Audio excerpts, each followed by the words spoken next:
नमस्ते विद्यार्थियों। हम कक्षा 8 में बसंत भाग 3 के अध्याय 7 का अध्ययन कर रहे थे, क्या निराश हुआ जाए। इसमें लेखक है वो बता रहे हैं कि ईमानदार लोग भी रहते हैं।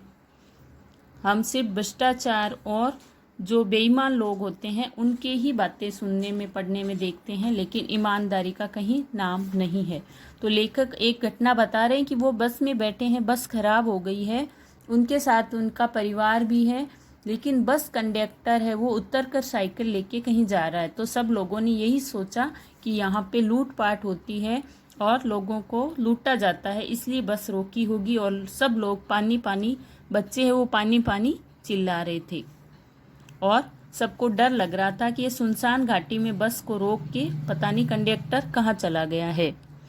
कुछ नौजवानों ने ड्राइवर को पकड़कर मारने पीटने का हिसाब बनाया। ड्राइवर के चेहरे पर हवाइयां उड़ने लगी, वो डर गया था। लोगों ने उसको पीटने का प्रोग्राम बनाया था। लोगों ने उसे पकड़ लिया। वह बड़े कातर ढंग से मेरी ओर देखने लगा और बोला, हम लोग बस का कोई उपाय कर रहे हैं, बचाइए, ये लोग मारेंगे। डर तो मेरे मन में था, पर उसकी कातर मुद्रा देखकर मैंने यात्रियों को समझाया कि मारना ठीक नहीं है। मतलब उसने कहा मुझे बचाओ, उसको लेखक को कहा, किसने? उसने, ड्राइवर ने। वो सब लोग मारने लग गए तो उसकी कातर मुद्रा मतलब उसका दयावान चेहरा देखकर और उसको लेखक को दया आ गई। परंतु यात्री इतने घबरा गए थे कि मेरी बात सुनने को तैयार नहीं हुए। कहने लगे, इसकी बातों में मत आइए, धोखा दे रहा है, कंडक्टर को पहले ही डाकुओं के यहाँ भेज दिया है। मैं भी बहुत भयभीत था, पर ड्राइवर को किसी तरह मारपीट से बचाया। 1.5-2 घंटे बीत गए। मेरे बच्चे भोजन और पानी के लिए व्याकुल थे। मेरी और पत्नी की हालत बुरी थी, मतलब बच्चे और पानी से परेशान थे, उसकी पत्नी और बच्चे। लोगों ने ड्राइवर को मारा तो नहीं, पर उसे बस से उतारकर एक जगह घेर कर रखा। कोई भी दुर्घटना होती तो पहले ड्राइवर को समाप्त कर देना उन्हें उचित जान पड़ा। उसने कहा कि कोई भी अगर घटना होती है तो सबसे पहले ड्राइवर को ही मारना। मेरे गिड़गिड़ाने का कोई विशेष असर नहीं हुआ। इसी समय क्या देखता हूँ कि एक खाली बस चली आ रही है और उस पर हमारा बस कंडक्टर भी बैठा हुआ है। उसने आते ही कहा, अड्डे से नई बस लाया हूँ, इसमें बैठ जाइए। मतलब थोड़ी देर में देखा वहाँ एक खाली बस आती है और कंडक्टर ने कहा कि मैं खाली बस लेकर आया हूँ बस स्टैंड से, तो इसमें बैठ जाइए। वह बस चलाने लायक नहीं है कि ये बस खराब हो गई है, आप इसमें बैठ जाइए। फिर मेरे पास एक लोटे में पानी और थोड़ा दूध लेकर आया और बोला, पंडित जी, बच्चों का रोना मुझसे देखा नहीं गया। वही दूध मिल गया, थोड़ा लेता आया। मतलब वो दूध और पानी भी लाया है बच्चों के लिए जो लेखक को दिया है। यात्रियों में फिर जान आ गई। यात्रियों ने सोचा चलो अच्छा हुआ।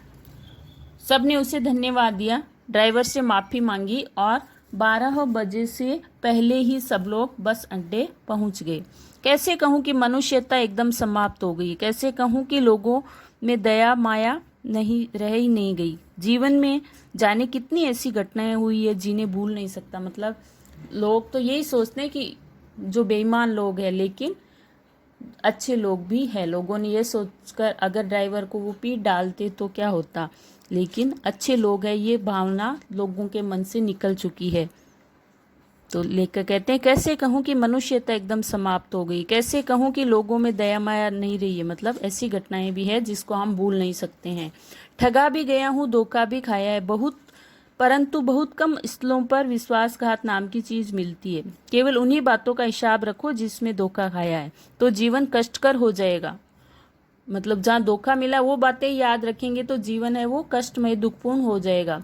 परंतु ऐसी घटनाएं भी बहुत कम नहीं है जो लोगों के अकारण सहायता की है, निराश मन को ढाढ़स दिया और हिम्मत बंधाई है।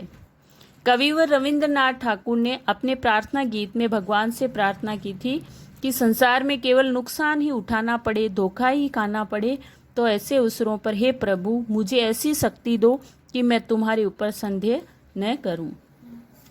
मनुष्य की बनाई विधियां गलत नतीजे तक पहुंच रही है, तो इन्हें बदलना होगा। आए दिन इन्हें बदला ही जा रहा है, लेकिन अब भी आशा है कि आशा की ज्योति बुझी नहीं है। महान भारतवर्ष को पाने की संभावना बनी हुई है। और बनी रहेगी। मेरे मन निराश होने की ज़रूरत नहीं है। तो लेखक कह रहे हैं कि मन को निराश होने की ज़रूरत नहीं है, अच्छे लोग भी है, आशावादी बनना चाहिए मनुष्य को और अच्छी सोच रखनी चाहिए, अच्छी घटनाएं जीवन में याद रखनी चाहिए। इसके लेखक थे हजारी प्रसाद द्विवेदी।